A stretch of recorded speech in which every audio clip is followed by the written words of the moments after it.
So, Carl, does our friend have a name? This is Snoot. You've met Snoot. I didn't remember whether Snoot had a name. Do you not remember Snoot? It's my anteater. I went for a trip to the zoo to pet an anteater, and they sent me this in the mail. But the best bit was when they sent it in the mail, it was all scrunched up like this. The way my ex-girlfriend at the time described it is, it's the kind of toy that you dread your kid picking up. Oh, no. Because they pick it up and you know it's going to cost 30 quid, but they sent it for free, so it's my Snoot. I just thought it'd be funny to see me petting an anteater. I mean, it'll go very well for all of those audio listeners out there, just like... Which we can have now, because this the Wiki Weekdays podcast is now available where all podcast services can be found. Most podcast services at this point, it's taken a while to go over to certain places, but if there's a certain podcast service that you use it, it's not up on yet, just give us a bell. Let us know. We tweeted at Jay-Z, he didn't respond. It's not on Napster. But it could be. Just upload it for... Oh no, Napster's legit now, isn't it? Oh right, okay. I can't remember about Napster, but that doesn't matter because this is the Wiki Weekdays podcast, and I am your host for this week, Lucas Holland, and I am joined by my co-host, as always, Karl Smallwood. Hello. And we're just rocking around. We don't have a theme this week. We just need you in the comments to let us know which wiki won this week. So Carl's going to provide a wiki page for us first to research and delve into. And then after a quick little break, I'm going to return with my one straight afterwards. And then, you lovely listeners get to decide which wiki won. Yes. So I'm going to go for a wiki page that I think we're going to have a lot to discuss. But also, I can already guess what your reaction is going to be. And it's going to be... Oh no. For the audio listeners, it is like grabbing the bridge of my nose and just sighing. But before that, I'd like to mention that for anyone who's listening to this podcast within a week or so release, there will be a live event that myself and Lucas will be helping hosting here in the lovely city of Sheffield at the Meltdown Gaming Bar, where you can come play rock band karaoke with us. It's an event we're hoping to host once a month in that bar. It's free entry. We have a good relationship with the owner of the bar, and they've agreed to let us host the event for free, as long as we promote it, which I'm doing now. So that is Meltdown Gaming Bar in Sheffield, and what date and time is that, Carl? The 25th of August from 7 to 8 p.m. Doors open 7 to 8 p.m. Doors open at 6 technically, but that's for us to go in and set up the rock band. It's not. The event starts from 8. An hour long live event. The event starts from 8, but we'll be taking sign-ups from 7. It'll be hosted by myself, you, Nisha, and Brad. Yeah, and I've just got to worry about getting all my fucking Xbox down to you now. We'll figure out. I've got a month to figure that out, Lucas. But speaking of figuring stuff out, the wiki I'd like to talk about today, which is linked below as always, is the No Russian wiki on Wikipedia.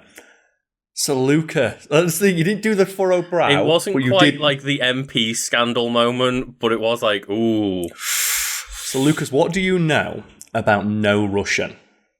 I'm aware that No Russian is a mission within the beginning of the campaign of Modern Warfare 2. More specifically, Call of Duty Modern Warfare 2 from 2011, I want to say.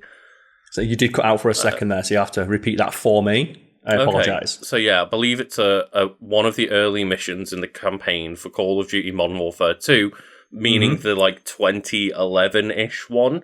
And not the new Modern Warfare 2, the old Modern Warfare 2. So it came out in Modern Warfare 2 2009. And it is a mission in that game, and it is... That was 2 years after Call of Duty 4. I thought that... Oh, yeah, of course, because they literally just once a year, yeah. Because it was like Sledgehammer, and then... They basically had 3 studios working on Call of Duty games, didn't they? Simultaneously. Yeah, there's Infinity Ward, and then Treyarch as well.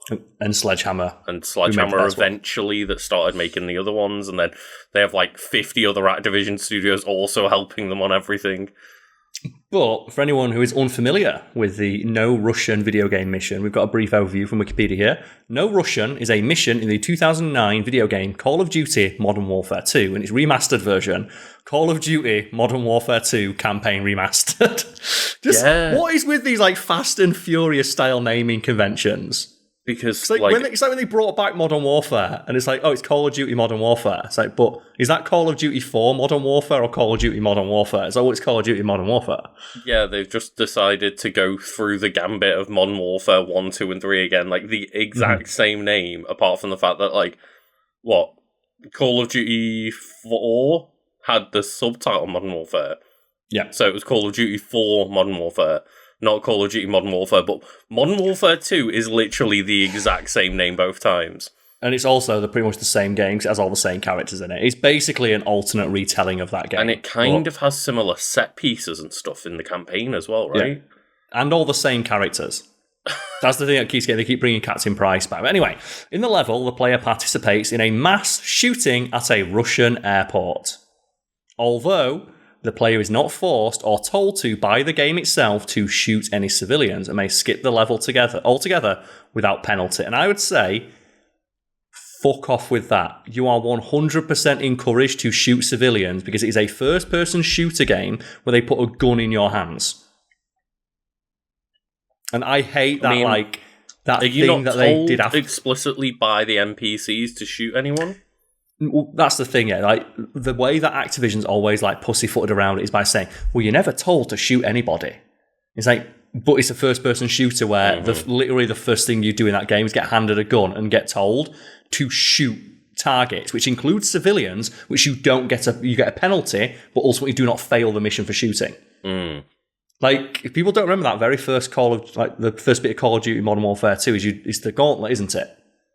Yeah, it's that training mission where you've got to, like, go through the little training area and get as fast a time as possible. Yeah, and one of, like, the most low-key horrifying things about that is that you get a penalty for shooting a target that represents a civilian, but don't fail the mission.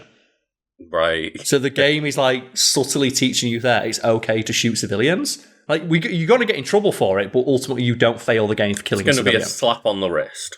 Yeah, so if you go through that thing and shoot every civilian and miss every target, they'll still let you join the army.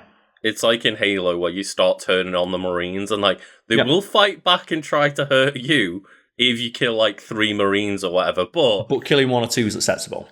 But you also don't fail the mission, I don't think, in most Halo games. No. I think you're just allowed to murder the crew.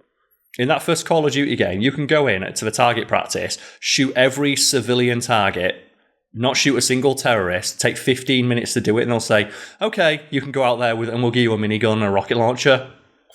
It's like, you understand the controls of the game, well done. And it's like, maybe that's not the best lesson, but yeah, you've got to video game it, yeah. But that bit where they say, the game never tells you to shoot. Anyway, they put a gun in your hand and give you targets, fuck off with that. So, No Russian is noticeably more graphic than any other level in the game. The plot of No Russian revolves around, do you remember the name of the character? I want to give you props if you can remember the character from a Call of Duty game. I remember the name Makarov, but I don't know whether that... He's the bad guy. He's the bad guy, right, yeah. Yeah. I have no clue. I remember, like, the name Soap McTavish, but that's a different person. You don't play as them, you play as, like, a rookie. And it's because they even say, like, what kind of name is Soap? So you play as PFC Joseph Allen, working as an undercover CIA asset, attempting to gain the trust of a Russian terrorist named Vladimir Makarov. And I love that mission is Makarov knows from second one that you're a traitor. And walks you through them killing a bunch of civilians in the airport to then just murder you at the end because he wants you to watch it all happen. It might be the single most stupid plot point in that series of... So, audience at home, I've hopefully laid it out for you. Like, you're walking, basically, it's an undercover mission. You got to integrate yourself with this Russian terrorist cell. They go and attack a Russian government building, an airport. And what they do is they shoot you, an undercover CIA agent, and the Russian government's like, well, the Americans launched this terrorist attack. Even though they have, the next mission is footage of Makarov on camera, the world's most wanted Russian terrorist. And they still blame it on America. Because, Carl, they said no Russian. Yeah, they didn't speak, even though you've got 4 well-known Russian terrorists. Anyway, the game designer, Mohammed Alavi, was heavily involved with the level's development. Alavi wanted the level to serve as a catalyst for Modern Warfare 2's plot. What plot? And create an emotional connection between the player and Makarov. And that's the thing. There is a thread through each Call of Duty campaign, but here's an excuse to go set piece to set piece, mission to mission. Yeah, and I think No Russian was the start of something that Call of Duty kept trying to do of, what's going to be the controversial thing? 'Cause they realise, if we just put a mission in the game where civilians or children die, we'll get like free advertising for 6 months. It's going to be all over the news for months, yeah. Because do you remember what they did in Modern Warfare 3? What was the big controversy they had for that, which wasn't as well publicised, but they still did? I don't remember with Modern Warfare 3. I remember there was the one with the like war crime gas. So Modern Warfare 3 is it's you play through the eyes of a parent who sees their kid die in a gas attack. Oh shit. Black Ops is where you torture the guy by putting glass in his mouth and punching him. What? I think Black Ops 2 is the one where you have napalm. And then Advanced Warfare didn't have really any. It has Kevin Spacey. That's true. And then I think it was Modern Warfare again where they put white phosphorus in it. White phosphorus, that was it. Which is like a proper war crime. And that was great because you had an actual soldier, right? An open ed of like, white phosphorus is the singular most horrific weapon of war devised since the atomic bomb. Don't put it in a video game where you can use it willy-nilly. And then you had a bunch of people with Call of Duty avatars calling him a fucking pussy. Yeah.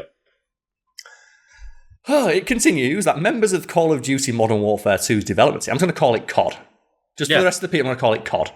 The development team were polarised in their opinions of the level, and several game testers expressed disapproval, including one game tester who refused to play the level at all. It says here, much of the level's development was spent designing the massacre portion, which Alavi did not want to feel too contrived or traumatic. This is a mission where you can see people crawling for help, unarmed civilians crawling for help, and then you can walk over, teabag them, and shoot them with a rocket launcher. I mean, I don't know if you get a rocket launcher in that mission, but... You get a grenade launcher. Oh, right, okay. Fucking hell. So, no surprise here, No Russian sparked significant controversy for letting players directly participate in a terrorist mass killing. It became a popular subject in most gaming publications and major news publications worldwide. Journalists described the level's plot as illogical and derided the ability to skip the level, and that's me. That's the key thing I hate about this, is that they put it in, but then pussed out and let you skip it. And do you remember, because we played through Modern Warfare 2 on your gaming channel, do you remember like the wording they use to ask if you'd like to skip the mission? No, I don't remember the wording. It's something along the lines of, some players may find this content upsetting. If you'd like to skip it, press this button. And it's like, no, fuck you, you put it in. Stand by your artistic vision. If this is your artistic vision for the game, put it in. Don't puss out and take away the ability to do it.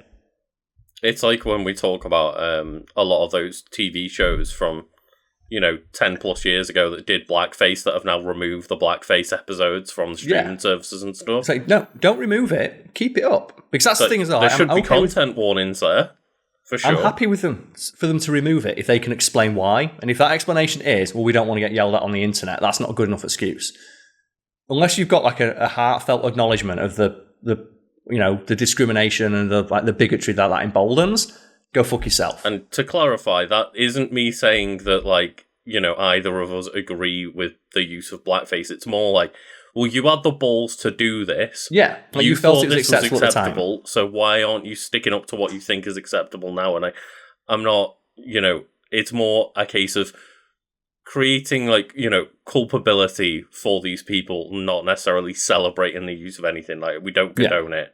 So my favourite example of that was like Tina Fey, where she was like, well, no, I stand by, my creative vision. I don't like the idea of censoring comedians. And then someone, so why have you got 3 examples of Yellowface in 30 Rock? And she took those episodes down and refuses to have interviews about it. And it's like, yeah, so that's the thing. You're willing to stand by it up until the point you criticise, which means you're not willing to stand by it.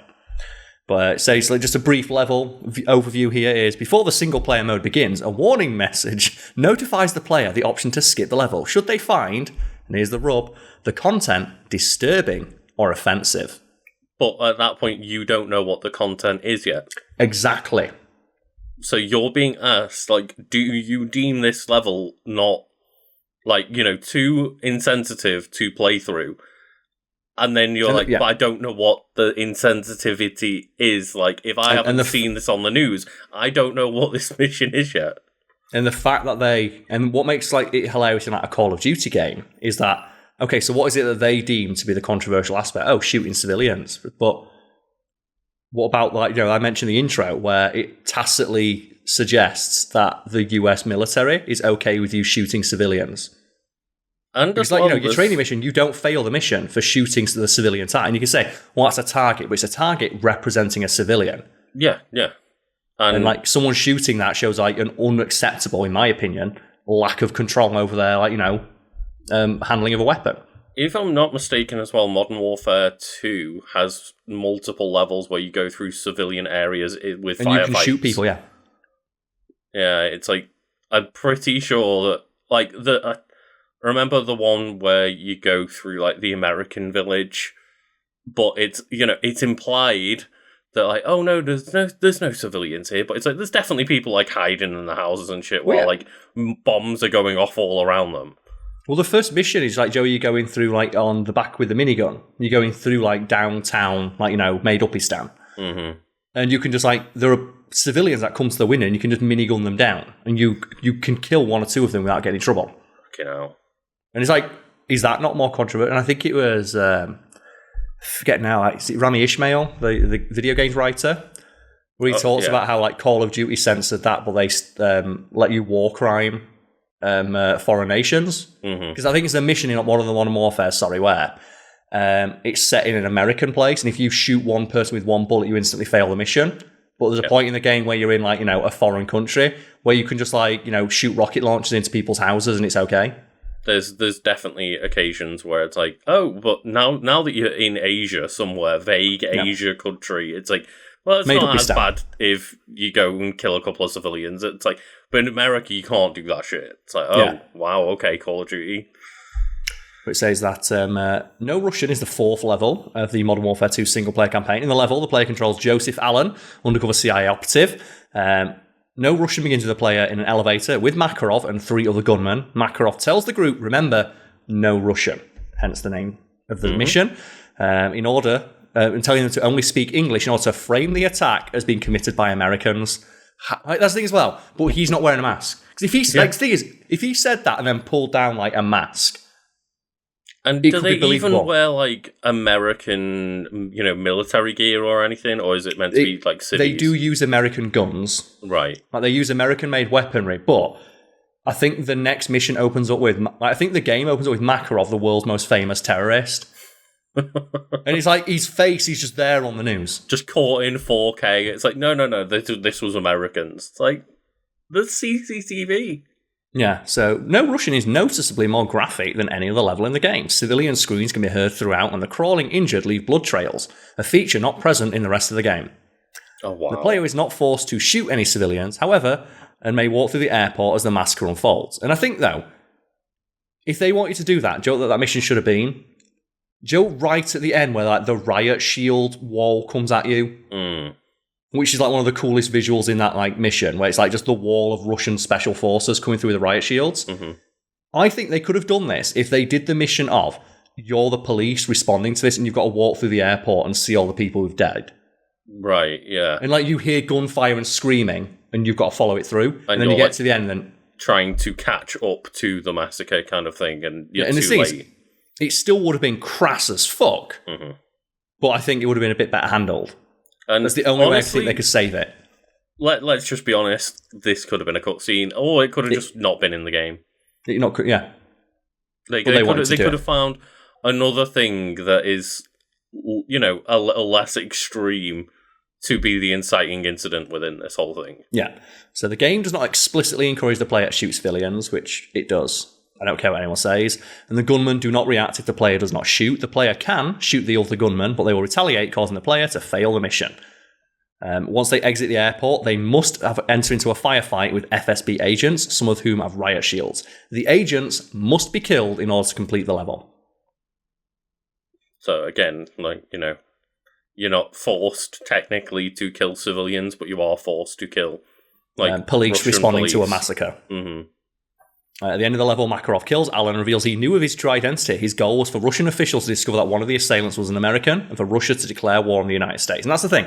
If this mission would have taken place anywhere but a fucking airport, where there are cameras everywhere...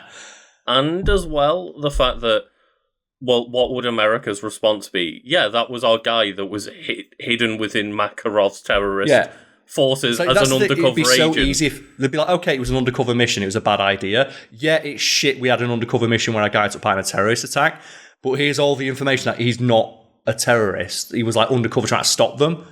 There would Although be I do think mounds of evidence that he was an undercover agent working with Russians, But the idea, though, that like your like super heroic, like mega America man would even stand there as like the first civilian got gunned down by Makarov. The fact that he wouldn't just wait for him to walk ahead and just gun them all down.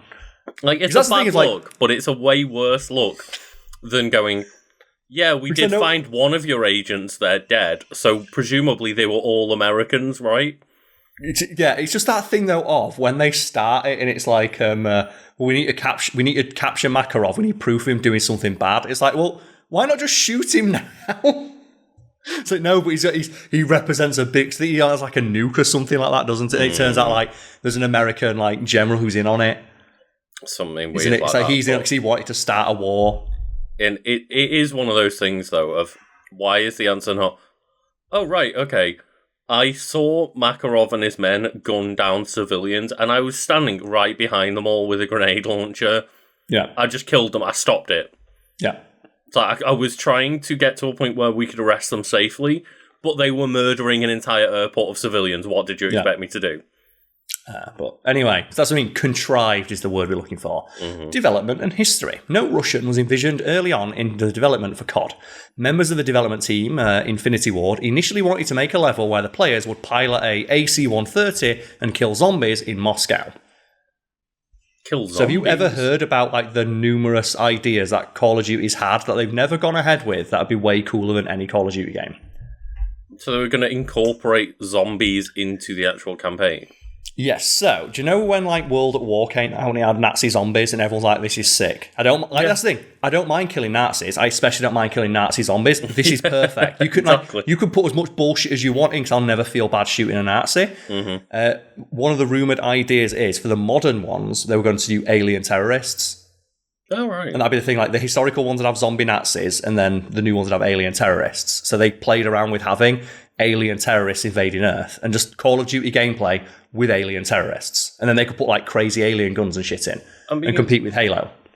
Obviously, depending on how you do it, but Call of Duty is a way more realistic type game than Halo is and strives for that realism. It would be a bit of a weird question of like, okay, but is it fine to like murder all these aliens? Like, but that's the thing, though. Wouldn't that be more fun than just another? Like, the thing is, yeah. After like the 7th Call of Duty game, I wouldn't mind maybe putting some aliens in there. Mm-hmm. Yeah, for sure. Yeah. But they say when the fantasy elements were scrapped, the development team shifted their focus to a level centered around a terrorist attack at a Moscow airport, which was influenced by air travel safety concerns following. Do you want to guess? What do you think they were inspired by when they said we want to commit a terrorist attack at an airport? I mean, my first thought would be 9/11, but that 9/11. That was like what 10 years beforehand or something. But they're 8 years maybe. This is an American team though, so they never like forget 9/11. So lead writer Jesse Stern believes people have, and I quote, an innate desire to experience mass shootings firsthand. What the fuck? And says that this belief inspired the idea of having the player control a terrorist. The fuck is that sentence? Can you imagine sitting down in that meeting and a guy comes up and goes, so what's your idea? It's like, okay, this is a really controversial topic. What's your justification for including it in our video game where you can also like get multipliers for headshotting people? Mm-hmm. He goes, well, people always... No, I imagine, no. He goes up and goes, okay, so first of all, we all agree, right, that everyone wants to take part in a mass shooting, and everyone around the boardroom goes, yeah, of course. Continue. Everyone just like slowly leaves the building and like, can we check if this man has any weapons registered to him?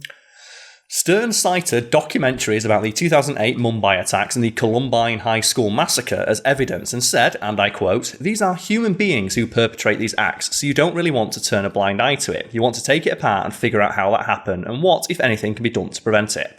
Ultimately, our intention was to put you as close as possible to atrocity. Why? No one wants... Here's the thing, though, right? Now, like, this was 2009. how many mass shootings have there been since then in America? I would wonder, like, if you like confronted this guy and asked him if he still feels that way. Like, do you still think that people want to experience a mass shooting? Yeah. It's like, oh God, what a sentence to ever have come out of a person's mouth. Yeah. Do you know what that thing is, though? Do you know what they always say? They say there's a higher level of sociopathy with, like, you know, the higher up in a business you get, the more levels of sociopathy they tend to display. That right there is part of that, I think, of just sitting there going, do you know what people want to experience? A mass shooting. No, never, ever, ever thought that in my life, to be honest. I've never done anything other than hear about a mass shooting and go, I am so glad I had nothing to do with that. Yeah, and like I think the number one criticism you get from like every expert on the topic when it happens is like, stop fucking showing it on the news. It's re-traumatizing for people and stuff. Anyway, game designer, like leaking the names of the people and glorifying it and stuff. Yeah, but no, put it in a video game where you get bonus points for finishing it. Game designer Mohammed Al-Arvi was heavily involved with the level's development, from programming the artificial intelligence, which remember included programming artificial civilians who were dying to crawl across the ground begging for help in Russian, to directing the motion capture. Al-Arvi's intentions while working on No Russian differed from Stern's, and he simply wanted the level to serve as a catalyst for the game's narrative. And I understand the fact that, you know, this is not necessarily a decision made by a group of people. It may come from like one or two higher up people.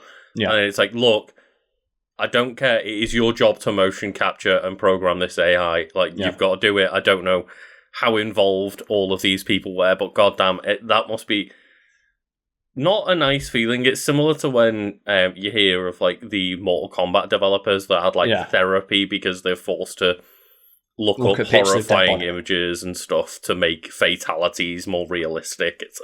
It's like our players demand a greater level of fidelity when they see Johnny Cage like karate chop someone's like face off. So go look at actual real footage of people having like industrial accidents and medical surgery and car crashes. That's a real thing that they made them do. And that's the thing as well. They always said, we never make them do it, but we just suggest that they do it for research and we provide the resources for them. It's like, well, you're making them do it then, aren't you? Much of the level's development constituted designing the massacre. In the first iteration, the massacre ended once a group of civilians were killed outside the elevator, then it transitioned into a firefight. Al-Arvi felt that having an emotional scene abruptly shift into a firefight was, and I quote, gimmicky. So he altered the level to prolong the massacre. Oh my god. Don't worry though, Lucas. He also removed scenes with children or families hugging each other to reduce player trauma. I mean, at least that's something, I guess. But like, who was the one that said in the meeting, but make sure to include mothers and children, like, and you know, parents holding their children in fear and stuff like. Why was that in the game in the first place? Why was that even scripted? Make sure you program the kids realistically to cry for help and hug their parents. So No Russian initially featured a limited amount of gore, a decision that was changed when the wife of lead artist Joel Emsley questioned the authenticity of a level without blood. Due to the level's emotionally charged set piece, some of the voice actors broke down in tears while reciting their lines. Some members of Infinity Ward strongly opposed the level's content, while some members suggest the player should control, and I think this is a much better idea, a security guard instead. Mm-hmm. And, you know, that's what I mean by the fact that this level was, you know, designed by committee, but wasn't necessarily decided upon by committee. And there's probably a bunch of people on the team that felt very uncomfortable making it, but guess what? They needed to get paid. Yep. Some members of Infinity Ward were strongly opposed to the level's content, while some members suggested, make it else. According to Elmsey, the No Russian polarized the studio. Al-Arvi was not aware of any pushback from Activision, the game's publisher, about the level, but did note that the game testers elicited a variety of reactions. Many were initially angry and confused at the level's content, but eventually settled down and began shooting at the civilians. The thing is that how could you look at that and think that you're doing okay? I'd look at that and I would feel fucking horrified that you'd made like a virtual like civilian murderer and people were playing it. Or the fact that, you know, your game testers, after bear in mind you've had a bunch of designers that already disagreed with this, You then gave it to game testers, and many of them felt uncomfortable playing the situation out. And you went, no, this is good. Make them sit there. Make them wait. Let them, let the water slowly boil. Mm-hmm. Let them get used to it. One tester, who was enlisted at the time as a member of the United States Armed Forces, refused to play the level at all, but was willing to play the rest of the game. This led to the implementation of the skip feature, as a lava did not want the player to be punished for not doing what they felt was morally wrong. Reminder that in the rest of this game, you can run through you shoot a guy in the back. That's one thing I think we mentioned in the favela level, where the game tells you as a guy running away, and you shoot him in the back, which is 100% a war crime. And that's the one as well where you capture him and and off screen he gets tortured with a blowtorch. Oh God. Yeah. Oh yeah, because there's that scene where you're like, oh yeah, don't worry, we've got this, and then they turn on a blowtorch and lower the door or whatever. And that's why you're running through the favela full of real people firing dual magnums. Mm-hmm. And that's the thing though, realistically, I should be able to boot up Call of Duty Modern Warfare 2 and say, skip the entire game and get all the achievement points for it. Because I find the very existence of it's the stuff. Because that's the thing, it's not the stuff that they choose, it's the stuff that they let you do. Mm-hmm. Because they felt it morally wrong to kill civilians. It's surely torturing someone is morally wrong. Why can't I get the option to skip that? Why don't I get the option to skip the part where I shoot the guy running away in the back? Why don't I get to skip the part where I can, I think there's one of the levels is you go to an abandoned school. And you can minigun the school because we heard there's terrorists inside. So why am I allowed to take a shot before I know for a fact that they're a threat? Well, and let's not forget, one that we failed to mention so far, the AC 130, is it, mission? Yeah, from the first game, yeah. From the first Modern Warfare, yeah. Yeah. Where it's just there are dots on your radar, drone them all down. So we don't know if they're a threat or not. And it's going through farmland and shit. Or you even have the sniper mission from the first game, where you shoot people in the back. Because here's the thing, did you ever see that was an amazing thing the hard drive did of can you violate the Geneva Convention in this game? And I presume it's multiple times in every Call of Duty. So here's the thing people maybe don't know, because often in media it's portrayed as fine, you can't just shoot someone, even if they're holding a gun, because they're not a threat. You can only, rules of engagement are, unless they are actively a threat to you or another person, you cannot shoot them. And how many missions in Call of Duty are, okay, this guy's just completely unaware, walking around, shoot him in the back of the head. There's multiple stealth missions like that where you're, with Captain Price, and they're like, oh yeah, make sure you shoot them both in the back of the head at the same time. 3, 2, 1, kill. Yeah. And it's oh no, but you're doing it to save the world. And it's okay, so we're going to...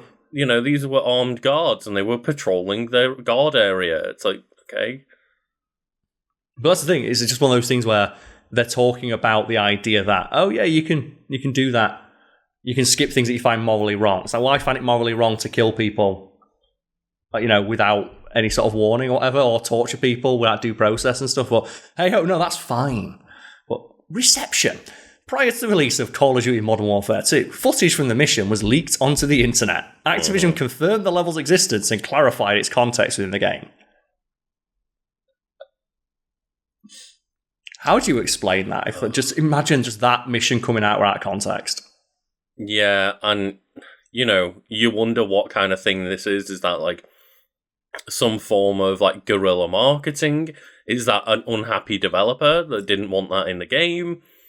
And it's just, I don't question Activision would feel fine being yeah. But the thing is, I respect the balls it takes to confirm it though. It's do you remember when Twitter had that meltdown and they changed all the blue check things, and that guy bought an $8 check mark and pretended to be an insulin manufacturer and said insulin is free. Yeah.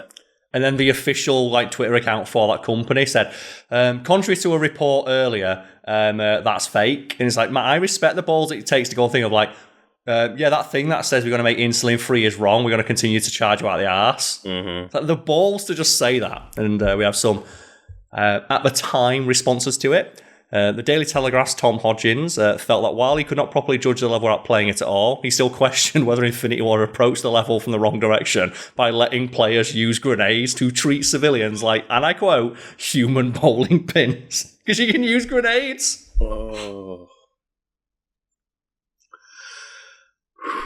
And again, I get that the whole point is that you're trying to portray these Russian terrorists as horrible, like, soulless beings that just need to be reprehended.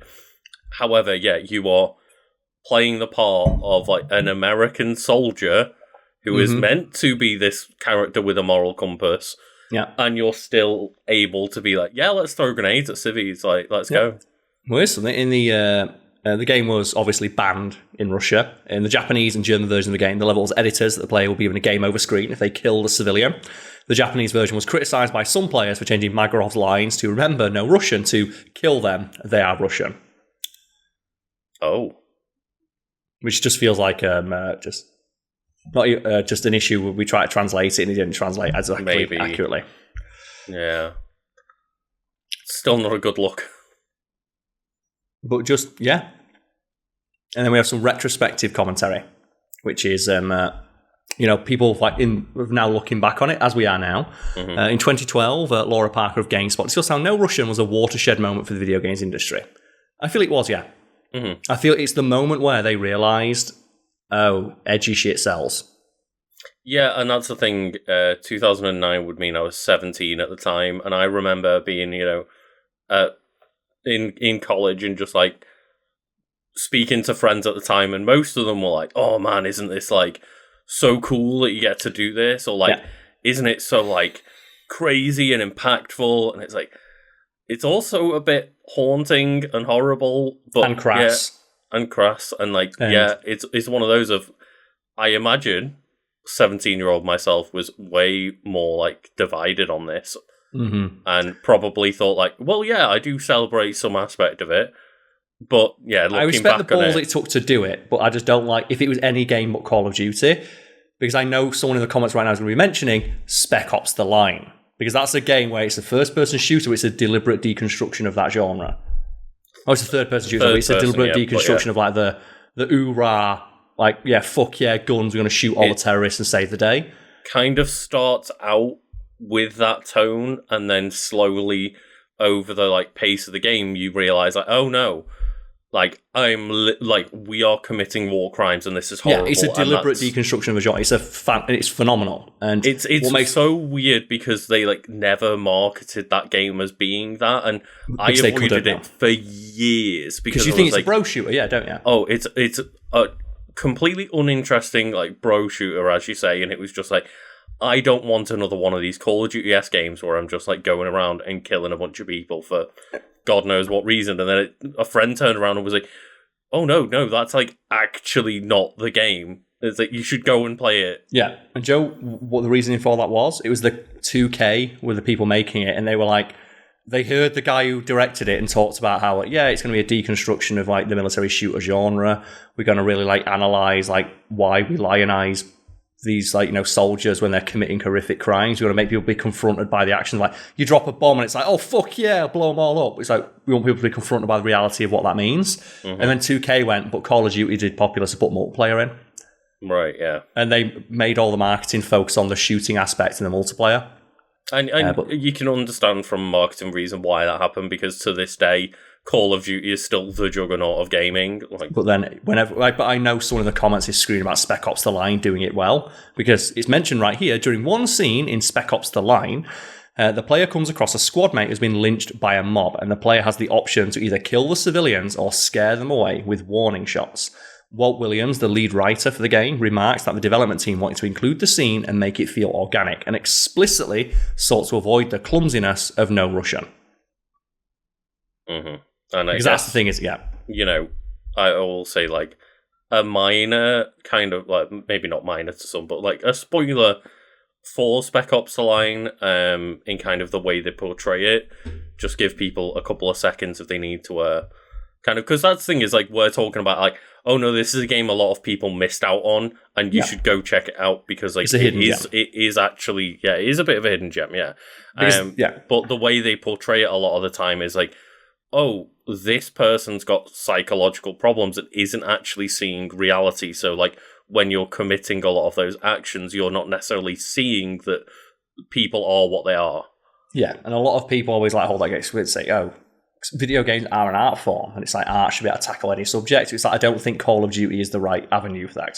I always go back to the Call of Duty World War II, where there's an interview with the director where it's set during World War II, and they said straight up, we're going to touch the Holocaust with this game. So what? So yeah, in this game, you will see some aspect of the Holocaust. There will be a concentration camp in our video game. Don't worry, we're going to handle it very, very sensitively. The next week after that interview, they released a multiplayer trailer where it's 4 dude bros going, can't wait to snipe some motherfuckers in Call of Duty. And there's like smash cuts of them just like using napalm on Nazis and firing shotguns into the air with like weed leaves on their guns. And it's like, maybe this isn't the avenue to explore this particular topic. Yeah, there's a huge like narrative dissonance between the single player and multiplayer of Call of Duty, where, as you say, the single player, there's a lot of like, you know, people who clearly are passionate about trying to take on certain like narrative challenges and issues and stuff, but then you've also got a suite of multiplayer options where it's like, isn't shooting people in the face really fucking funny? So I remember like the Battlefield 1 tried to do that as well, where they talked about how, we want the campaign to really like, you know, hammer home the horrificness of this conflict, but then they gave you bonus points for killing people with a flamethrower in multiplayer. But finally, there's one little thing I want to mention, because no Russian appears in the game's sequel, Call of Duty Modern Warfare 3. During a flashback scene in one mission, the playable character Yuri reveals to Captain Price that he was originally an aide to Makarov, was part of the group that attacked the airport in No Russian, but since Makarov was aware of his betrayal, he wounded Yuri with a shot to the chest at point-blank range and left him for dead. He survives and attempts to stop the massacre by crawling into an elevator, picking up a gun from a fallen security guard and firing at the gunman. He collapses, having missed every shot due to the pain and blood loss. And then, are you ready, Lucas? The level was remastered for Call of Duty Modern Warfare 2's campaign, with no significant changes outside of graphical improvements. However, an Easter egg was included. They included Easter eggs in the terrorist simulator that shows Yuri attempting to stop the massacre before collapsing from your perspective. And the player can shoot him before or after he collapses, but it will count as friendly fire, and you will start from a previous checkpoint. Dear God. So you get like a fish and mailed moment in Modern Warfare 2 Remastered. Let's just also point out that, you know, in that remaster, they say it is not okay to kill the guy that is shooting at you, but it is okay to go murder the civilians. Yeah, that's the thing, because obviously if you shoot him, then it stops the story of like 3 happening. But just the idea that in the game, in the mission where you can shoot civilians, the guy trying to stop the civilian shooting from happening, if you kill him, you get in trouble. Yeah. The one guy trying to stop the terrorist action, and it's like, that's the one person you're not allowed to kill. And I should say it's for continuity reasons, but like still. It's just... But what a fun conversation that was. And should we take a break now, Monsieur Lucas, and then come back after the fact to discuss your wiki? Indeed, yes. I need to refill my drink. Perfect. I need to do the same. So we are back, and Carl, you know, let's do a little bit of housekeeping. Obviously, we mentioned at the start of this podcast that we were going to be having a live event, and just give us a little reminder about what we're doing and when it is. Oh, it's like I said, 25th of August, Rock Band Karaoke. We've got, 600 songs on your version of Rock Band? Mm-hmm. And yeah, so I as well, I'm going to personally offer the same thing I did last time we did this, which is if someone could play Through the Fire and Flames on Expert without the no fail on, I will buy them a drink. I think like the proprietor of the gaming bar, Meltdown Sheffield, has also offered the same thing, because like who doesn't want to see that? Mm-hmm. Yeah, and I hope that means that people practice and not like, but I could do this 15 years ago, let's crack it out. Yeah, why not? Yeah, it's fine. And then you just like have to sit there in front of like 20 plus people, like just like I couldn't Hopefully do more it. than that. Well, yeah, let's see how many we can get in. That's what I mean. Is like I was trying to be conservative with our numbers there, but I've got at least 20 friends. Hopefully, it's way more than 20 people if everyone can make their way there. But yeah, it's going to be a fun time, and also while Carl cuddles. I can't remember the name again. Is he Snoot? Snoot, that's the one. While Carl cuddles Snoot, I'll just remind you that both of us have our Twitch pages that you can go and follow. Carl does his Metal Gear Rising Revengeance streams on Fridays, and every Friday, mate.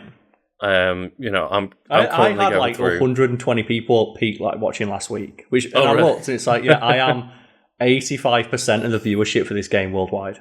I've had that a couple of times recently, and I don't get that many viewers, but like I've been playing through Zelda Minish Cap, and obviously that's like quite an old game that it's been re-released on the Switch, but it was like months ago that happened. So there's been times where it's like I click on that and I've got like maybe a dozen viewers, but the entire game has like 15.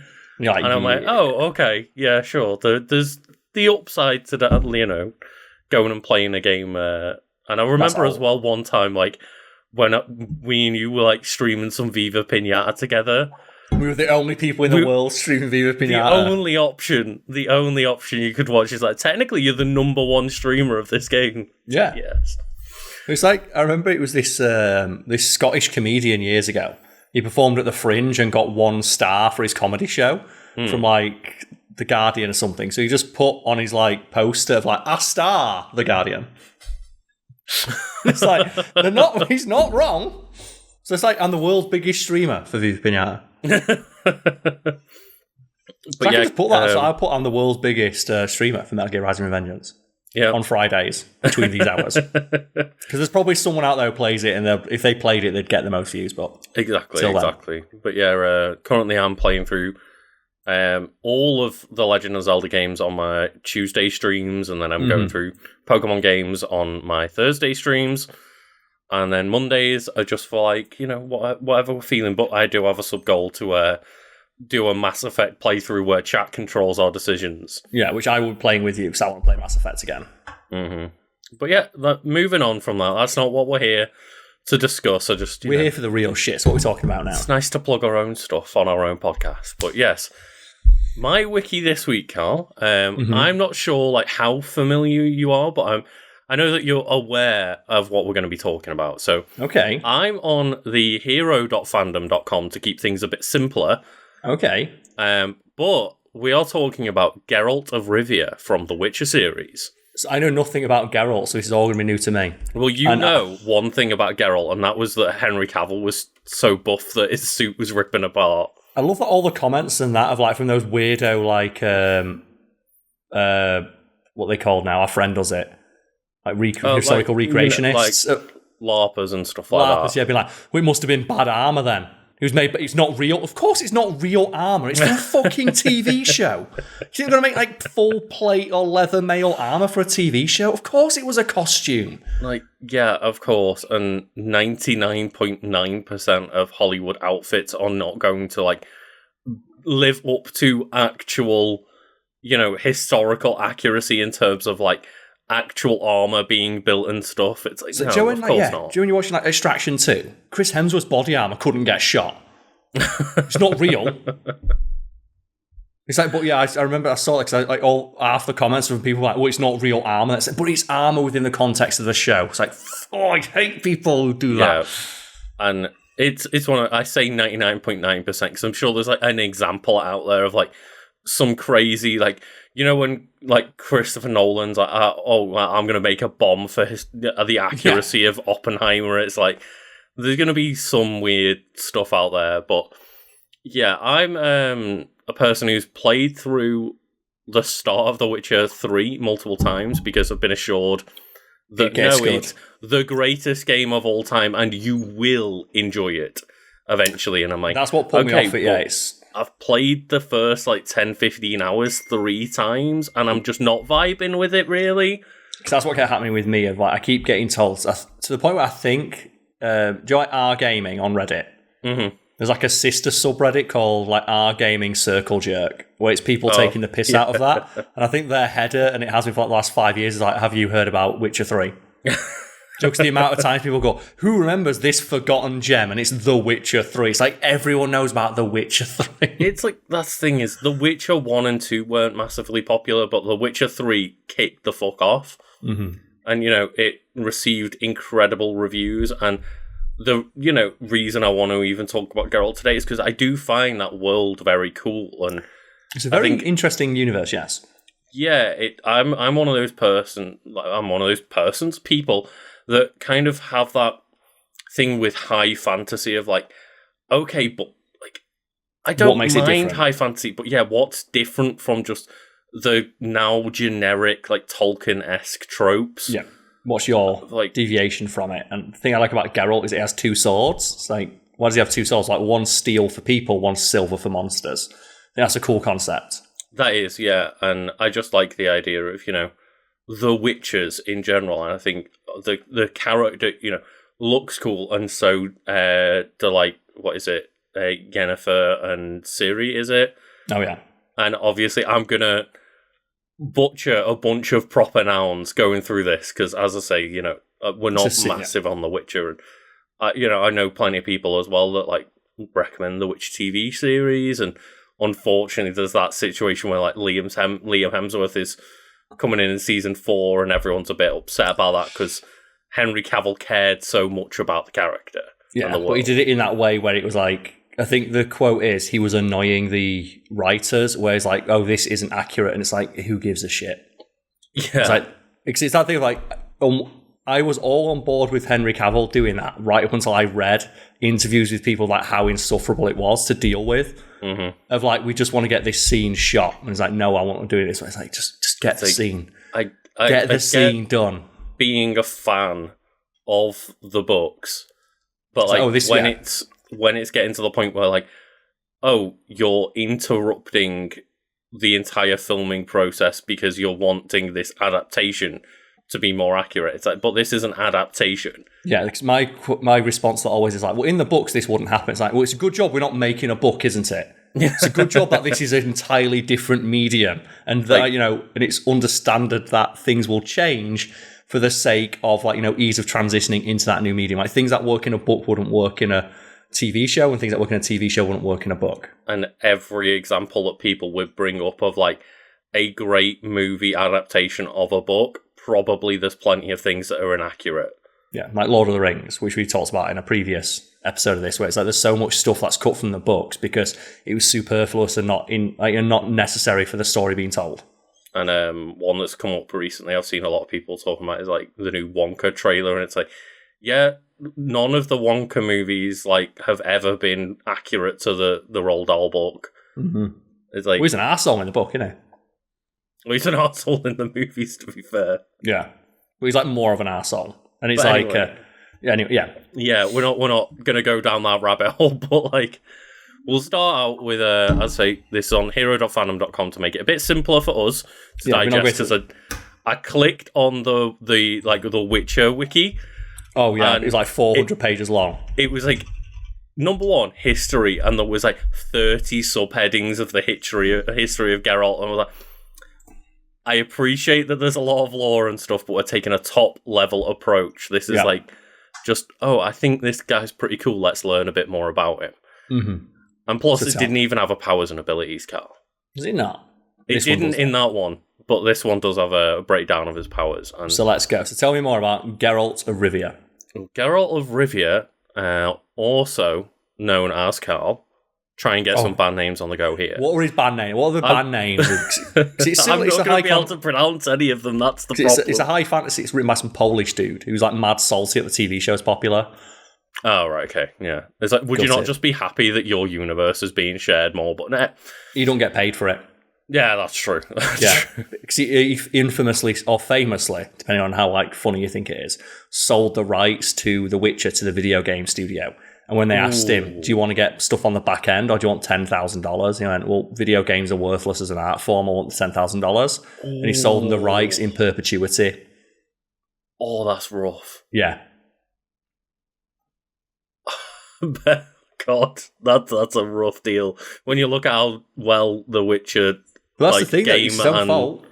Yeah, totally. Like They offered him, and he said no. Completely just ignoring, what other art forms could do for the Witcher series. But yeah, we have Geralt of Rivia, obviously, the Butcher of Blaviken, Butcher of Blaziken, eh? The Butcher of Blaziken, of Butcher of course. Blaziken. Any Pokemon with Earthquake. I'm gonna try this one. We've got Gwynblade, which means White Wolf. Gwynblade, maybe? Maybe Gwynblade. Yeah, that sounds I'm not cooler. sure, but Gwynblade does sound cooler, yeah. White one, which I like. To his white hair. Whoa, Spotify, calm down. Or is it just you being charged 10 or more? Is that what he's doing? It's like, hey, did you get that email that says, hey, we're raising the prices? But it presents it as if like, oh, hey, to help make the service better, we're raising the prices. Like, the service has been getting progressively worse for the last 10 years. It's like, just admit, like every other company, you're upping the prices because money's going everywhere, I do like, though, that all the artists like, so we're going to get paid more, right? And just like, are we going to get an extra complete. 10% now? Yeah, if you charge an extra 10% on the thing, do we get more at 10%? No. Oh, dear. We have Ravix of Forehorn. I don't know what that means, but it sounds rad as shit. I'll buy that album. This man is precision with his blade, Carl, because he's yet again a butcher. He is the Butcher of White Orchard. See, it should be the Butcher of the White Orchard. That'd sound like a title, as opposed to like Butcher of White Orchard sounds like, I don't know, just adding the in there. Makes it sound cooler. And then Geralt Roger Eric du Hout Belgard. Is that like when he's undercover? I guess maybe just like, married Dracula or something and got put into this like really fancy family. And we're occupation.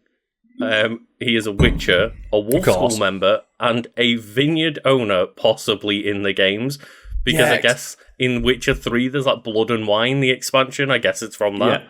Where he just goes and I'm just going to sell wine. That's like Sherlock Holmes in the original novels, like the canon ending for Sherlock Holmes is that he just goes to the countryside and like opens like an apiary and just raises bees.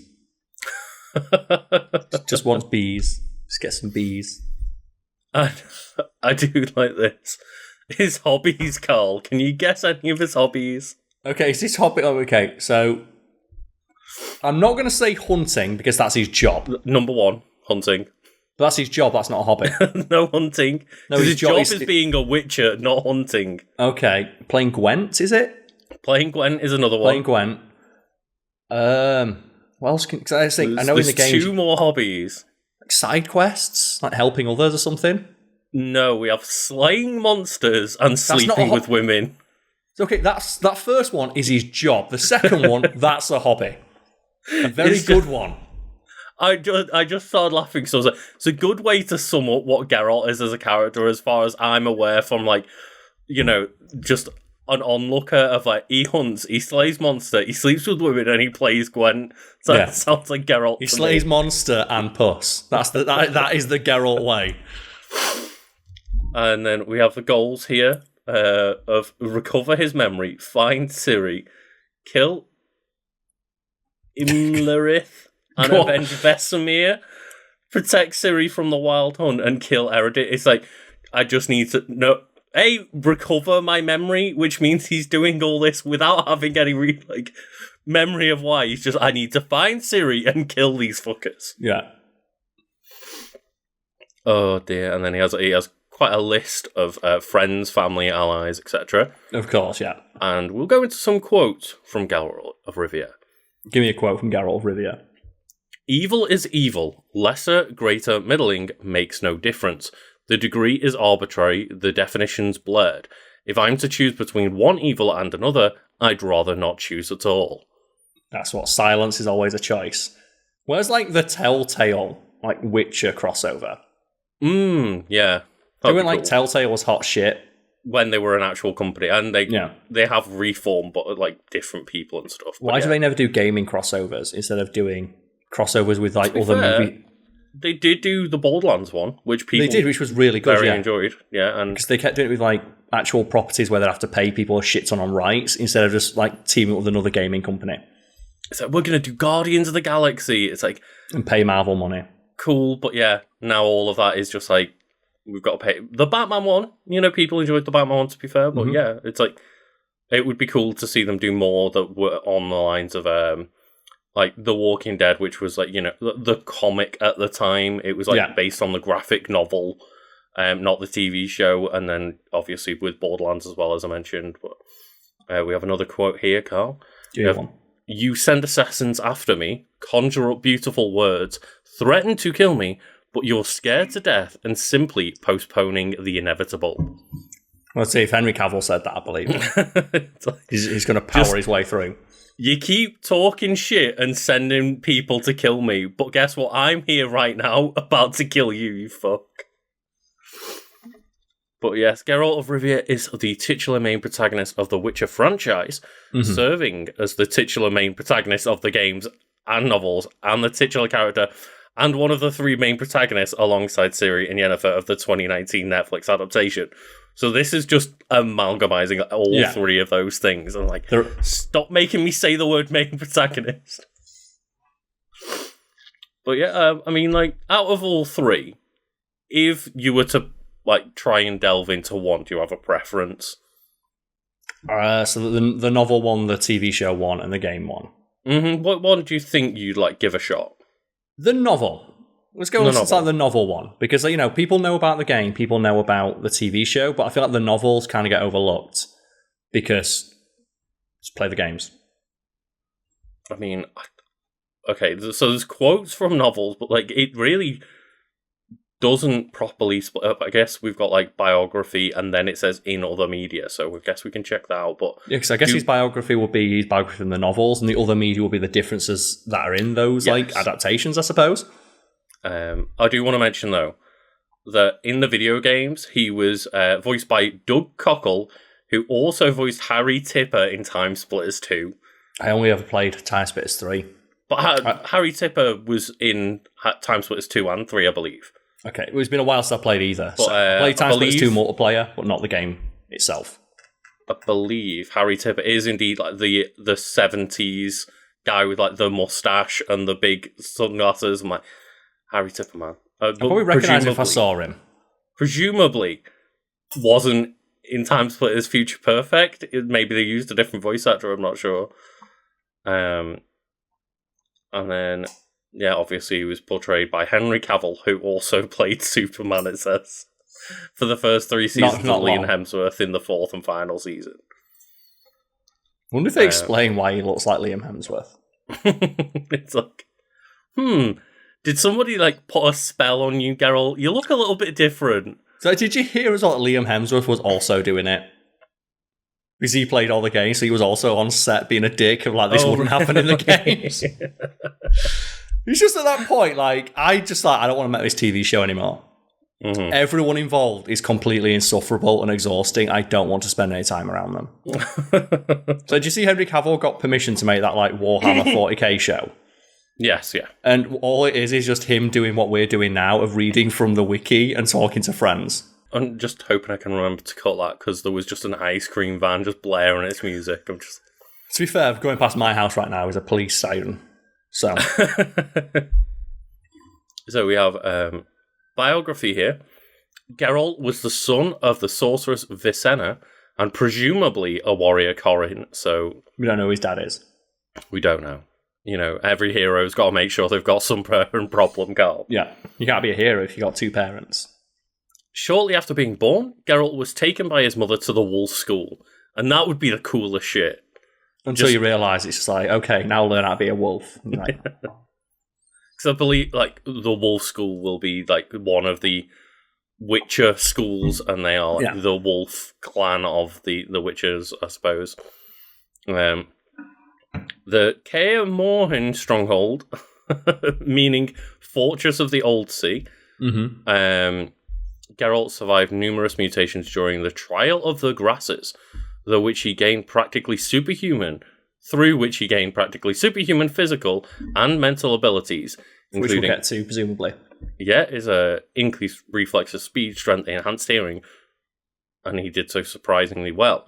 Because of that, he was one of the few selected for additional experiments. Oh, double experiments. Imagine going through all that shit, and at the end of it, it's like, wow, you survived. Let's go for some more. Round 2, baby. Like, what? Yeah, this is super hyper hard mode. What? No, I'm okay. So, do you ever hear that's how Ghosts and Goblins ended? Do you like the infamously bastard hard NES game? Yeah. Ghosts and Goblins. If you get to the end of the game, it just says, okay, now you can play the real game, and it just puts it on hard mode, and you got to do it again. From the beginning on hard mode, and if you die, you go back to the beginning. And that game's on fucking ultra hard from day one. Yeah, but if you get right to the very end, it says, haha, it was all a trick, this is not the real game. Fuck it's you. Like, the balls to do that. Arthur, it's no wonder Arthur looks like the way he does. I know. He's carrying the weight of the world. I thought, your princesses in another castle was bad enough. Just fuck you. No, your princess is in another plane of reality beyond this one. That's twice as hard. Oh, God, yeah. Well, that's what happened to Geralt here, because it says he was one of the only ones that survived the further experiments. Yeah. Not ideal, eh? But he did get his white hair, from those said experiments. So he looks cool because of it, I guess. And he has, like, weird eyes as well. He has, like, yellow cat eyes or something. He does, yeah. I do like, although Geralt did not believe in destiny, he demanded the unborn child of the Princess Pavetta and her husband Dooney as a reward for his services. It's like, I'm not sure. Just give me your baby. Yeah, he wants babies.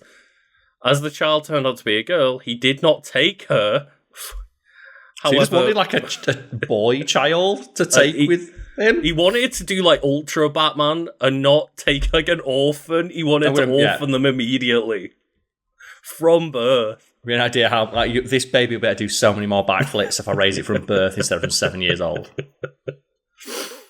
However, fate or blind chance calls Geralt and Ciri, the daughter of them, to cross paths thrice. And after the death of her grandmother, Queen... Go on, you got this. Calenth. You got this. Geralt ended up taking care of the girl and loving her as his own daughter, not in a weird way. Yeah. His best friend was Dandelion the Bard, while his lover, and the love of his life, was Yennefer. Dandelion. Who the fuck calls him? But the thing is, I remember that's why I got immediately turned off from the TV show. Because everything, it's not historical. Mm-hmm. I know it's not historical, same way I know Game of Thrones isn't, but they're evoking that imagery of it's evoking the image of medieval Middle Ages Europe. Yeah. And when that bard turns up and he's got hair gel on, he just looks too modern, and he looks like a prick as well. He looks like that douchebag. It's like Joe and was it now? Oh God, who's that ginger singer? Ed Sheeran. When Ed Sheeran turns up in Game of Thrones, and he just looks too modern. And was it? I can't remember what it was, but I think it was Game of Thrones, where they were trying to figure out how to get the Always Sunny crew into it as well. Oh yeah, and they couldn't because of scheduling or whatever. And I'm like, no, just don't do this shit. Don't plug random celebrities into the middle of your world. That's not what this show's about. Especially Ed Sheeran as a musician in Game of Thrones as well. It's like, oh, fuck off. I do think it's very, very funny, though, that they explicitly include a line later in the season where they say he got all his face melted off by the dragon. Because they realise how much everyone hated that. That's the thing with that bard of as soon as he turns up, he looks too modern.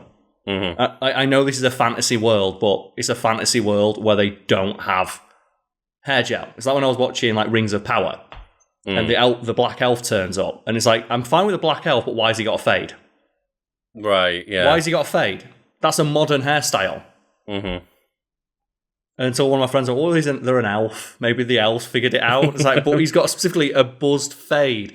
That's not a hairstyle you can really do. You don't know what magic the elves have, Carl. But that's the thing is, it's if you had dreadlocks or anything like that, it's I'm fine with that. But the fact he has a fade, it's but that's a modern hairstyle.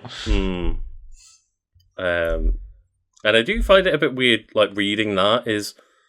I've always heard, the community, again, from afar, I'm not part of the community, but I've always heard, Ciri or Yennefer.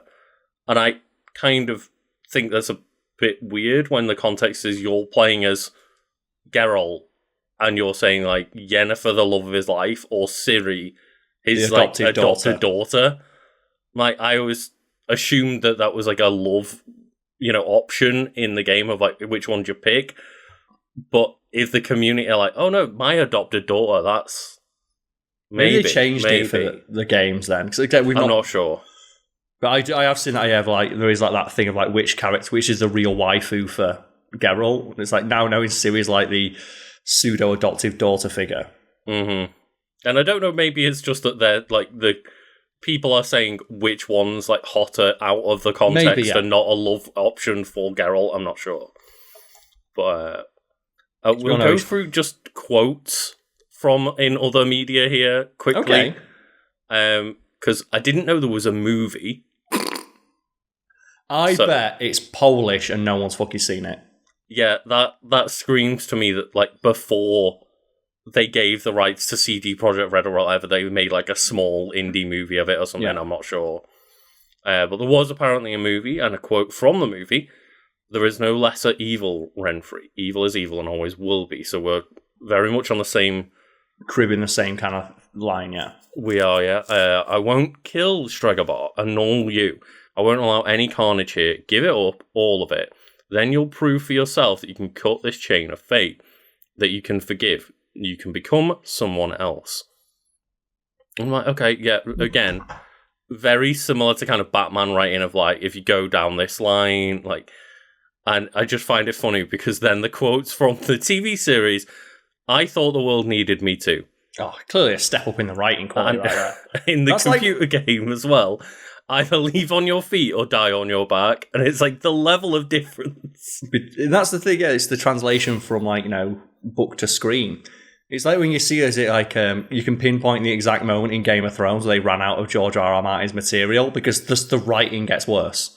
Mm-hmm. So you go from like these like florid, amazing high fantasy style speeches to just like fucking good pussy or whatever the fuck that line that everyone always singles out of, like, why is that in this game, like this show? It's so bad.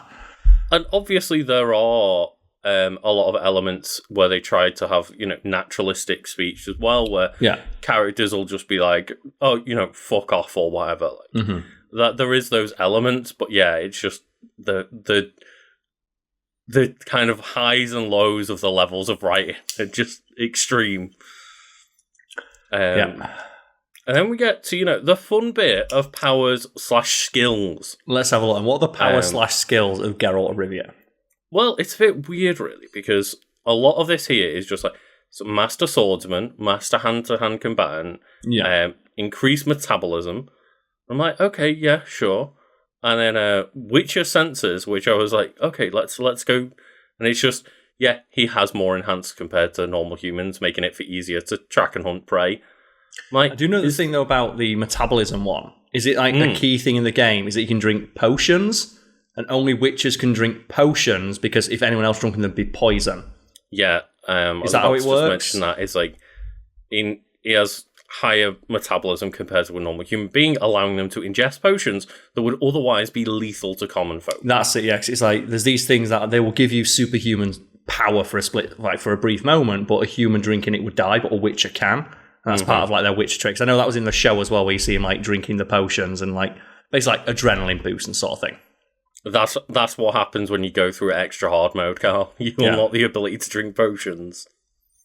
And I do appreciate that because, yeah, you do think about, like, well, if, for example, like, super strength. Mm-hmm. We've mentioned this before. Like, the power of super strength inherently, like, requires, like, the durability on the body to be able to handle that level of extra strength and stuff. Like, I do appreciate that, like, yeah, most people wouldn't be able to pull this shit off in this world. Yeah, so it's an interesting application of that, isn't it? You have an enhanced metabolism, so you can ingest stuff that would be ordinarily fatal to a human, which, because you can metabolize it faster, the negative effects can basically be nullified so you can enjoy the positive effects, which no one else would be able to do. It's a unique thing available to you as someone with this enhanced metabolism. Do you think another part of his enhanced metabolism is that he has to, like, shove babies in microwaves while he eats burritos? You've seen that Flash thing then? Did you see that the Blue Beetle movie came out like yesterday? Wait, that's out? Yeah, it was a Blue Beetle movie, and it made like $10 million, and it cost $150 million to make. So there's a calculation that The Flash and Blue Beetle combined might make less money in their entire box office like time at the cinema than one weekend of Barbie. That's really shit, because like Blue Beetle's a cool character. Yeah, it cost $150 million to make that movie, Lucas. I didn't know that released yet. No one did. I saw the headline of like Blue Beetle movie makes this much at the box. Wait, that came out? Yeah. It's out and no one gives a shit. Because obviously it's the writer's strike as well. The actors can't promote it. Yeah. Oh, yeah, that was the one where I was like, oh, but Blue Beetle might be cool. Like, I'm not very excited for like The Flash. I'm not very excited to support Ezra Miller and watch Batgirl basically as a finished movie be cancelled while Ezra Miller gets to, go and promote The Flash all the time. But I was like, Blue Beetle might be a redemption story. The trailer's out. I watched it. It don't look great. That's a shame, because Blue Beetle's a cool character. It is, but that CGI looks rough. Yeah.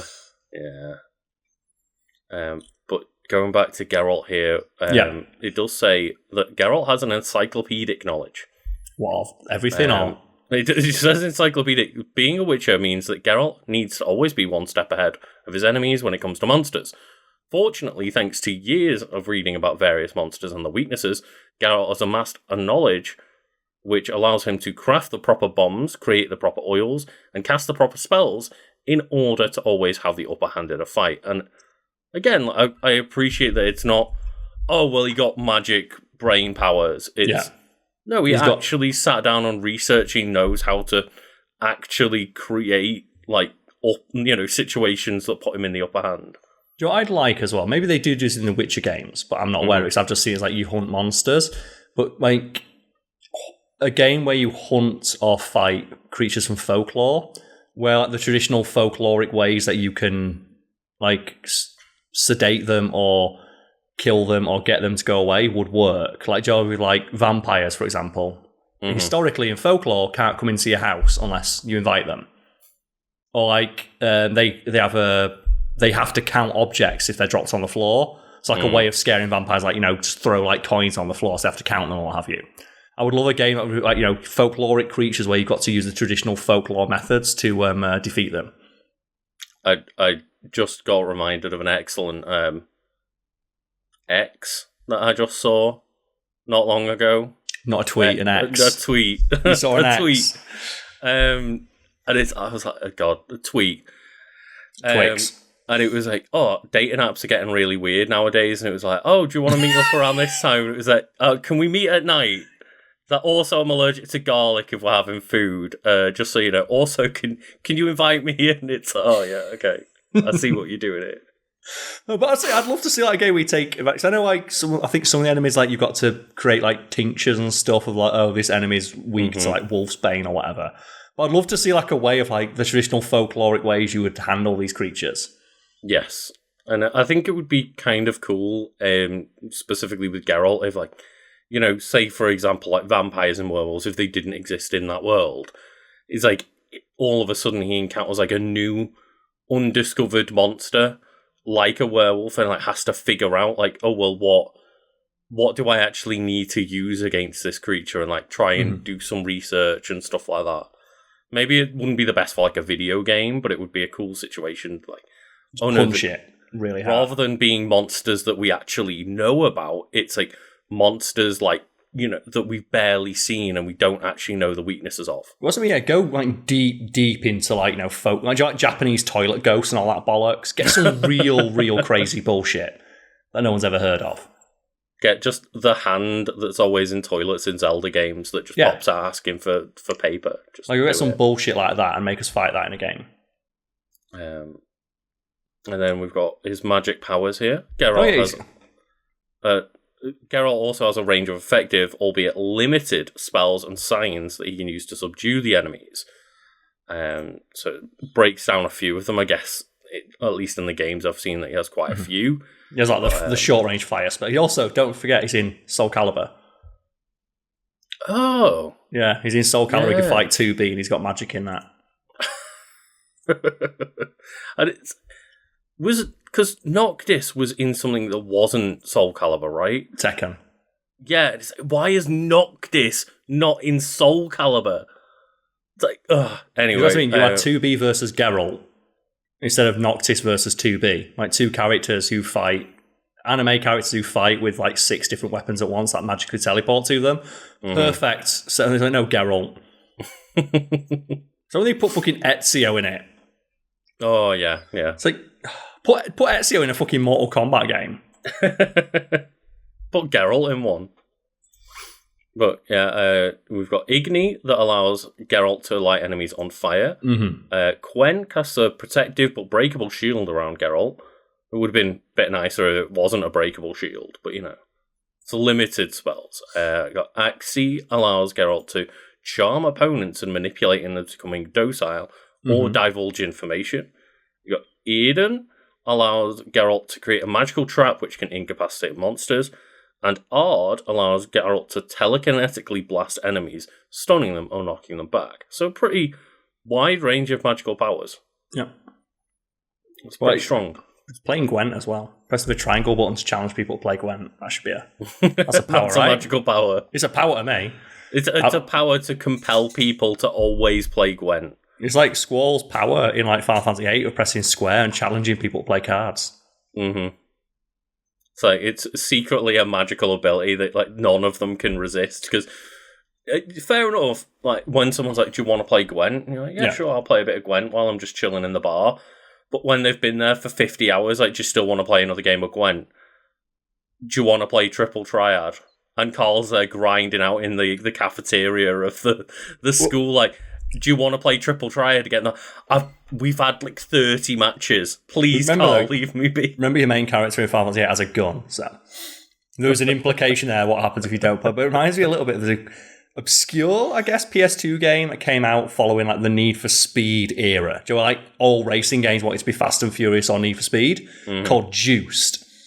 And it was actually really fun. And my brother loved that game, and one of the gimmicks you had in that game was you could call up like rival racers to pink slip them and win their car. Right, yeah. So, but if you kept doing that, eventually they'd stop answering the phone and be like, I haven't got any cars left. And you had to just they just didn't have a car anymore because you'd just cleared them out. And like you'd call up and say, "Do you want a pink slip race?" They'd be like, "I haven't got a car. Leave me alone." Yeah. You took my entire garage. So Please a good way stop. to make money was just go challenge the weakest guy in the thing to like race his car, just turn up in a fucking absolutely maxed out Supra, annihilate him in a drag race. Oh. Get his car and just sell it for parts. That's the thing is, cause, in that world you would know. It's like, mate, I've given you 10 cars. Like, can you please just leave? Well, that's what made it so funny because you could just like pink slip people over and over again. And I always liked the way that game handled the leveling because it wasn't like you'd think in a racing game. Oh, you have like this guy's really good, this guy's really bad. It's like no, everyone has like a skill, but the way they balanced it is it's based on the horsepower of your car. So the more powerful car you use, the more powerful car they use. Mm-hmm. But my brother min-maxed it and went, well, if I just get a fucking Lamborghini, but then just put aftermarket stuff in that's worse, I've now got a Lamborghini that's technically shit, but it's a Lamborghini. So he just like challenged everyone to a drag race and they rock up in this old beater. So, oh yeah, I'm just going to Lamborghini. It's like, whoong. So every time I need a cash, he'd be like, I was going to go pink slip TK. Until he just stops answering the phone, like, man, I've got no money. I'm cleared out. I want to see Geralt doing that, but just, doing it like with, I've got Roach, my horse. And it's like, do you want to do like a race for your horse? It's like, I've got no horses left, Geralt, please. Just you've taken my stable. And there's one piece of trivia about Geralt of Rivia here. Tell me this one singular piece of trivia. One piece of trivia to round it out is that Geralt has his own postage stamp available in Poland. I can see that. He's probably one of Poland's most well-known cultural exports. I can't think of anything off the top of my head that's more notable from Poland, like culturally, than the Witcher series. I mean, that's just probably because we're not familiar with a lot of things from Poland. To be very honest about it, but Yeah, I mean, obviously, even Poland must agree to some extent if they've given them a postage stamp. Like, if it's anything like the UK, there's not many things that are culturally relevant enough to get their own postage stamps. Yeah, we've probably got like Doctor Who. Does Paddington Bear Paddington Bear? Yeah, Paddington Bear's a popular one. I've seen a Paddington Bear stamp. I was going to say, I wonder if we've seen Paddington Bear on a stamp before. We must have done. So I remember I was in the post office the other day posting something, and they had like a new collection. So they just keep releasing collections for, like, kids to collect like stamps and stuff and teach them like, buy currency and stuff. So they teach them. They had a Transformers collaboration. I was like, I won't mind getting some Transformers stuff. Because it's officially branded, and it's just the British government's teamed up with Hasbro to just sell Transformers stamps. I wonder if we're going to get just like Hugh Grant as an Oompa Loompa on a postage stamp. Is Hugh Grant the Oompa Loompa in Wonka? Yeah, it looks so bad. Thing is, though, I get why they're not putting little people in orange makeup anymore. But have they ever managed... And as well, I think people always say about the Oompa Loompas in the books is that they're black. Well, apparently in the books it was like that they were like literal slaves that he brought over, from sugar plantations, and I think they're described as being black. Right, so I wonder why they're not putting that into the thing. Mm-hmm. Yeah, like they've never looked better than they did in the original, where it's just like little men painted orange. The Gene Wilder one. Yeah. Mm-hmm. It's like I think it's just that visual's too iconic, and they keep trying to move away from it because we don't want to be seen to do the same thing, but. Just there's something so visually distinct about the little white jumpsuits, the orange face, and the green hair. I mean, it's just so visually striking. Yeah, that's right. I want to see Hugh Grant as an Oompa Loompa. What the fuck? I don't know why we're ending out like. I didn't know he was playing the Oompa Loompa. Because I figured, in a modern one, they just won't put the Oompa Loompas in. I mean, that would be probably the better option, right? So they had Johnny Depp do it, and they put the Oompa Loompas in. It's like one guy CGI'd like 10,000 times. Yes. And that looks shit. So it can't possibly look worse than that, surely. I don't think it look. Will anything ever look worse than the Tim Burton? Holy shit, that looks bad. It does look bad. Because he's got the traditional look. He's orange with the green hair. Yeah, but it's clearly a CGI Hugh Grant. Hugh Grant. But yeah, what's wrong with just getting a little person actor to do that? Mm-hmm. Exactly. And there's a lot of talk about that at the moment because why don't just get like a really short person? The Snow White and Seven Dwarves are not dwarves anymore, and it's like, but that's taking away like a role from little people. Like, it's like they should have had that role. And it's not. What roles? That would have been 7 entire gigs right there. Yeah. But never forget when they did the Hobbit movie, they just got actors and just made them short. Yeah. And then they had short stunt doubles on set, but it was like, no, but we need to get Sean Astin in instead. Got to make sure we're getting the Nepo babies in. I love it. I love that. Have you seen that there's now a trend in Hollywood or in trade publication just asking Nepo babies what they think about being a Nepo baby. And there's one guy that's done it to 3 times and he keeps walking out the interview. So now there's like this like cabal of journalists who said we need to keep asking him because it's really funny. There's like Ben something or other. He was the guy who was in Dear Evan Hansen. Well, this is a fun one to end on. Like basically, Dear Evan Hansen was like a musical that he was in, and they made a movie of it. And Dear Evan Hansen is about a teenager in high school. And he got hired at 27 years old to play a teenager in high school. Oh, Tobey Maguire in it, yeah. Yeah, and his dad was the executive producer on the movie. Is this Ben Platt? Ben Platt, yeah. And when he was asked, just Google Ben Platt, Dear Evan, and you'll see how bad it looks. But when his dad was asked, why did you cast your son in this? And well, if my son didn't get cast, the movie wouldn't have got made. Basically saying, if you wouldn't have let me cast my son, I wouldn't have made the movie. And whenever Ben Platt gets asked about it, it's like, well, I just think my talent speaks for itself. It's like, we've literally got a quote from your dad saying we wouldn't have made the movie if you didn't get cast. And apparently there's been 3 interviews on the bounce where they keep asking him about it and he keeps storming out the interview. It's just stop. Just admit, yeah, my parents, of course, I'm happy for the connections that my parents gave me. Yeah, exactly. I'm happy for the parents. Like, my parents gave it, and like, you know, it sucks that older people don't have that. But I'd be stupid not to take advantage of it. So And that's the thing is, a lot of people get like really annoyed by like the idea of nepo babies and stuff. But it's like, but if you're in a position where you could give like your friends and family an up in life, would you not do that as well? Yeah, I think the main issue a lot of people have is just admit it. It's like, oh god, what's her name now? Tilda Swinton. Her daughter. It was like, she was interviewed about it. Went, oh, do you think like, you know, being Tilda Swinton's daughters help you get roles? It's like, no, I think my talent speaks for itself. And like, just the little addenda at the bottom is like, she's been in 3 movies, all of which featured a mum. And it's like, clearly it's not your talent speaking for itself, is it? It's like, but that's the thing, again, just say, yeah. I'm really grateful of the connections that's provided me, and I hope that like my talent can show through. Yeah. And that's all they need. That's all they need to say. But every time they do it, it's like there's that thing in their head where they can't admit it's not all me. Mm-hmm. But just I found that was so funny that he's been asked multiple times. It's like everyone's like, just fire your fucking PR team, mate.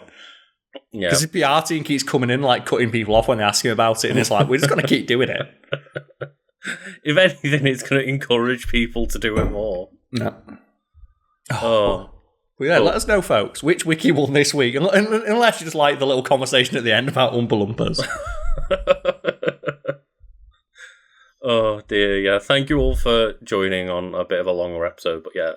It was still appreciate everyone for sticking around, and we need to just learn to, like, rein ourselves in, I guess. We keep being like, this week will be shorter, and then it ends up being a longer episode. It's fine. It's the beauty of Wiki Weekends. It's fine. Cheers, everybody. Thank you very much.